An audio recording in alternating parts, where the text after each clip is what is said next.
नमस्कार प्रिय बियार আপনারা দেখছেন খবর তরঙ্গ। 4 জুন ফলাফলের 5টা পর্যন্ত যা রেজাল্ট আসছে তাতে এনডিএ জোট 300-র কাছাকাছি, ইন্ডিয়া জোট 225-27 এবং অন্যান্য 17-20। ভোটের ফলাফলের চিত্র এরকম 5টা পর্যন্ত। হয়তো রাত বাড়লে একটু এদিক সেদিক হতে পারে, অনেকেই অনেক দাবি করতে পারে, কিন্তু এটাই ফলাফল হয়তো শেষ পর্যন্ত থেকেই যাবে অনুমান করা যায়। তাহলে এখানে দেখা যাচ্ছে যে এনডিএ সরকারে আসছে এবং বিজেপি সংখ্যাগরিষ্ঠতা পাচ্ছে না। এখন পর্যন্ত যা খবর, বিজেপি 245-এর আশেপাশে রয়েছে এগিয়ে, অন্যদিকে কংগ্রেস এককভাবে 100-র কাছাকাছি, অর্থাৎ আগের থেকে বা 2019-এর লোকসভা থেকে অনেক ভালো হয়েছে। অন্যদিকে বিজেপির আসন সংখ্যা 303 থেকে কমে 245-250 এরকম আশেপাশেই থাকবে অনুমান করা হচ্ছে। কেননা যেহেতু পুরো রেজাল্ট আসেনি, তাই অনুমানের উপরেই এই প্রতিবেদন হচ্ছে। এখানে বিজেপি দুঃখ করতেই পারে, অন্যদিকে অনেকে বা বিশেষ করে ইন্ডিয়া জোট উচ্ছ্বাস করছে, কিন্তু সত্যিকার অর্থে ইন্ডিয়া জোটও কিন্তু উচ্ছ্বাসে নয়। কেননা তারা স্বপ্ন দেখছিল ক্ষমতায় আসার। যদি বিকেল 5টা পর্যন্ত যা রেজাল্ট তাতে একইভাবে যে আসন এগিয়ে রয়েছে সে তাই পায়, তাহলে কিন্তু কংগ্রেস এবং ইন্ডিয়া জোটের সরকার গড়ার স্বপ্নই থেকে যাবে 2024 সালের লোকসভা নির্বাচনের পরও। অন্যদিকে বিজেপিও উচ্ছ্বাস করতে পারছে না, যেহেতু তারা 400-র অধিক আসন টার্গেট দিয়েছিল বা 350-এর অধিক পাবার একটা লক্ষ্য ধারণ করেছিল, সেটা কিন্তু হচ্ছে না। কেননা এনডিএ টোটাল পাচ্ছে 300, অর্থাৎ 300 আসনে এগিয়ে, তাই তাদেরও উচ্ছ্বাস করার জায়গা নেই। এখন প্রশ্ন হচ্ছে যে এক্সিট পোল যা হিসাব দিয়েছিল তার ধারে কাছেও কিন্তু নেই, অনেকটা উল্টে গেছে। যে ইন্ডিয়া জোটকে 182 সর্বোচ্চ দিয়েছিল, সেই ইন্ডিয়া জোট এখন 225-এর আশেপাশে এগিয়ে আছে। সেই ফলাফলটাই কিন্তু এখন ধরে নেওয়া যায়। আসলে 2024 সালের লোকসভা নির্বাচনটা হয়েছিল এনডিএ জোট এবং ইন্ডিয়া জোট। বিশেষ করে জোটের ক্ষেত্রে যদি আমরা বলি, তাহলে কিন্তু কংগ্রেস সহ অন্যান্য দলের মিলিত প্রয়াসে যে ইন্ডিয়া জোট তৈরি হয়েছিল, তারা কিন্তু সত্যিকার অর্থে জোট নিয়ে স্বপ্ন দেখছিল এবং জোটের মাধ্যমেই ক্ষমতায় আসার একটা বিকল্প মানুষের কাছে রেখেছিল। দেশের মানুষ বুঝেছিলেন যে কংগ্রেস বড় দল হলেও ইন্ডিয়া জোটে অনেক বড় বড় রাজনৈতিক দল রয়েছে, আঞ্চলিক দল রয়েছে, যারা অনেক বড় রাজনৈতিক দলের তকমার দাবি রাখে, তারা সমান গুরুত্ব পাবে ইন্ডিয়া জোটে। অন্যদিকে এনডিএ জোটে কিন্তু বিজেপি লিড করছিল এবং সর্বোচ্চ বড় দল ছিল, এবং বিজেপির নামেই এনডিএ ভোটটা আদায় করার চেষ্টা করছিল। বিশেষ করে প্রধানমন্ত্রী নরেন্দ্র মোদীর মুখকে সামনে রেখেই এনডিএ জোট দেশের মানুষের কাছে ভোট চাইতে গিয়েছিল। তাই ইন্ডিয়া জোট এবং এনডিএ জোটের মধ্যে তত্ত্বগত একটা তফাৎ রয়েছিল এবং রয়েছে, আর সে নিয়েই ভোটটা জনগণ দিয়েছেন। কেননা ইন্ডিয়া জোটে মানুষ ভোট দিয়েছেন নরেন্দ্র মোদীকে সামনে রেখে, নরেন্দ্র মোদীকে প্রধানমন্ত্রী মুখ হিসাবে দেখে। অন্যদিকে ইন্ডিয়া জোটে কাউকে প্রধানমন্ত্রী মুখ করে বা কাউকে প্রধানমন্ত্রী হিসেবে টার্গেট করে ভোটটা পড়েনি। সেখানে যে কেউ প্রধানমন্ত্রী হতে পারত। রাহুল গান্ধী হতে পারতেন, মমতা ব্যানার্জি হতে পারতেন, কেজরিওয়াল হতে পারতেন, অখিলেশ যাদব হতে পারতেন, এমনকি বিহারের তেজস্বী যাদব হতে পারতেন। তাই তাদের মধ্যে যে প্রধান মুখ রয়েছে বলে বলা যায় না, সেটা অবশ্যই।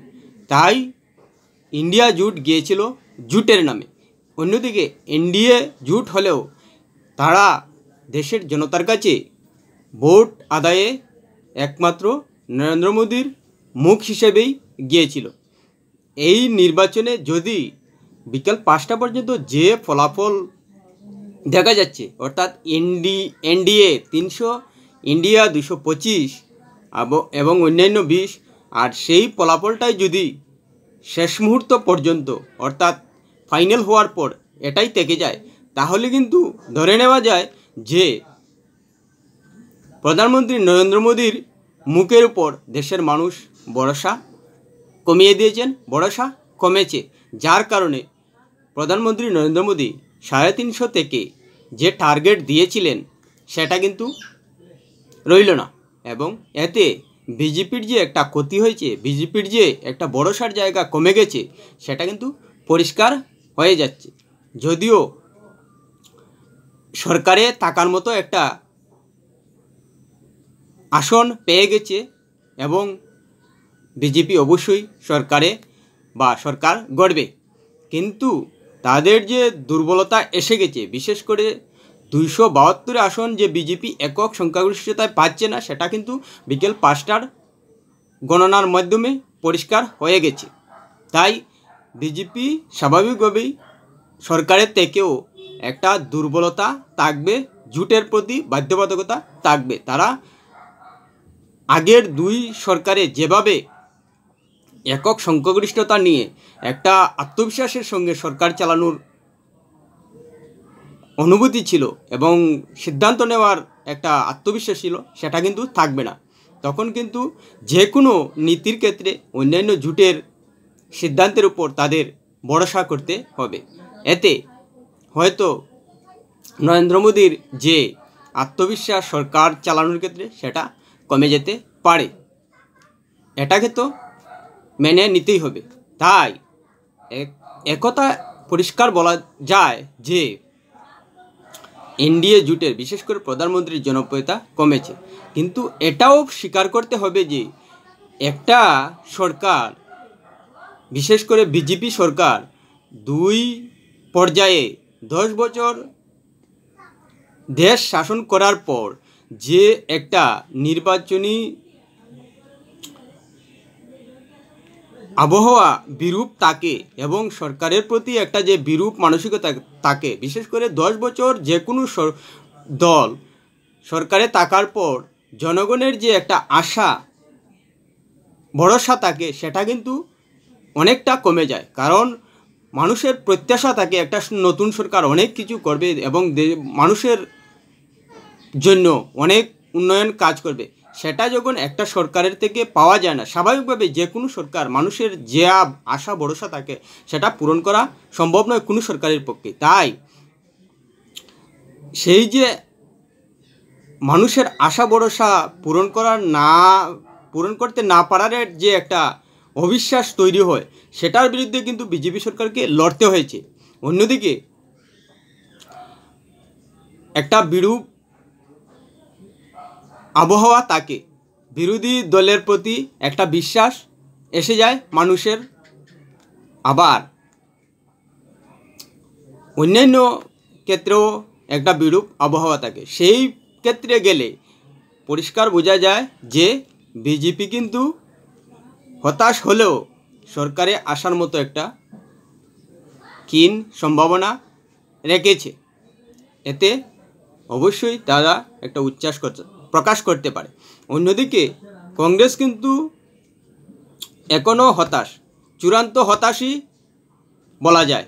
কেননা কংগ্রেসকে কোনো এক্সিট পোল সরকারে আসার মতো সিট দেয়নি সমীক্ষকরা বলেনি যে কংগ্রেস আসবে, কিন্তু তারা একটা লড়াই করে যে আসন এখন পর্যন্ত এগিয়ে রয়েছে সেটা কিন্তু বলার মতো। কিন্তু তারা সরকারে আসছে না, সেটা কিন্তু তাদেরকে আরও হতাশ করবে। অন্যদিকে তারা এটাও ভরসা করতে পারবে যে ইন্ডিয়া জোট এগুচ্ছে এবং দেশের মানুষের উপর ভরসা রয়েছে এবং দেশের মানুষ ভরসা করছে ইন্ডিয়া জোটকে।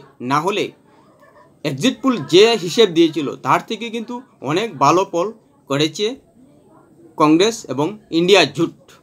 বিশেষ করে কংগ্রেস ৬২ আসন পেয়েছিল 2019 লোকসভা নির্বাচনে, এখন প্রায় 100-র কাছাকাছি আসতে পারে।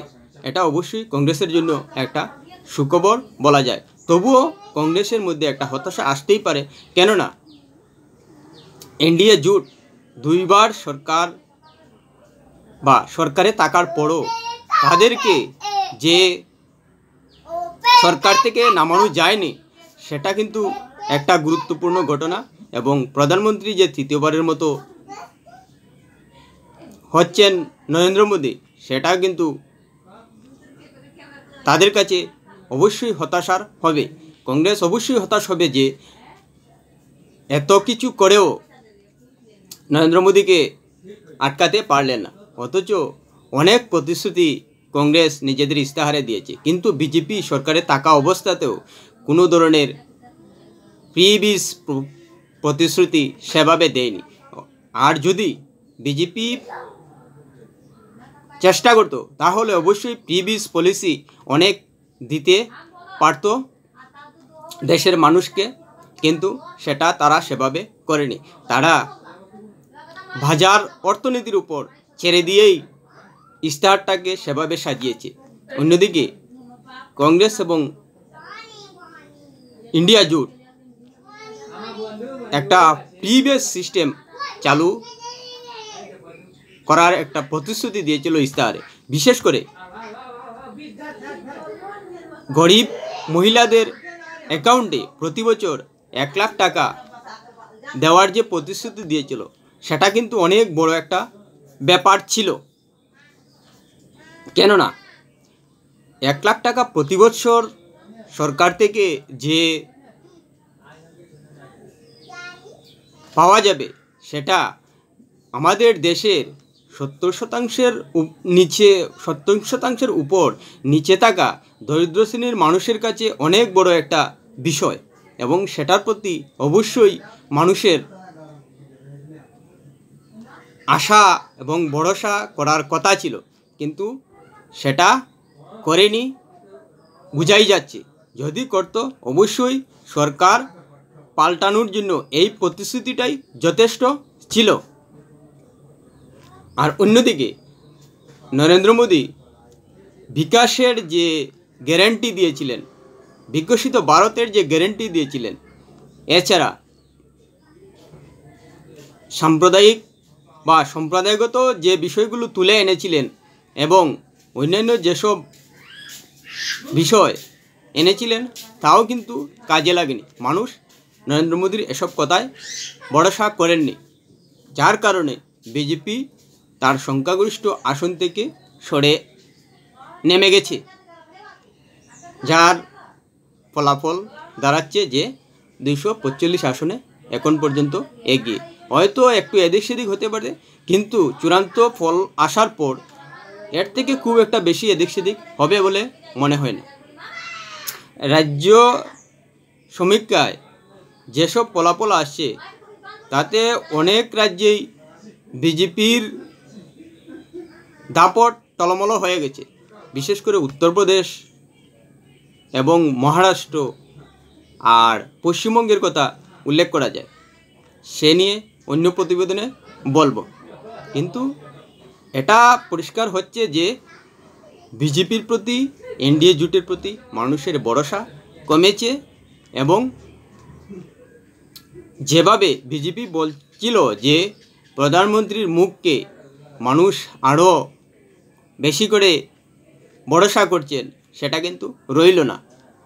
বিকেল 5টার পর বা বিকেল 5টা পর্যন্ত যে হিসেব দেখা যাচ্ছে তাতে কিন্তু একটা জিনিস পরিষ্কার হয়ে গেছে যে নরেন্দ্র মোদীর মুখটাকে কিন্তু আর ভারতবর্ষে জনপ্রিয় বলা যায় না, যে ফলাফল এখন পর্যন্ত বেরিয়েছে। প্রিয় ভিউয়ার্স, ভিডিওটি ভালো লাগলে সাবস্ক্রাইব করবেন। সাবস্ক্রাইব করলে আপনার কোনো ক্ষতি হবে না, কিন্তু আমি ভিডিও করতে উৎসাহ পাবো। এবং ভালো লাগলে অবশ্যই শেয়ার করবেন, কমেন্ট করবেন।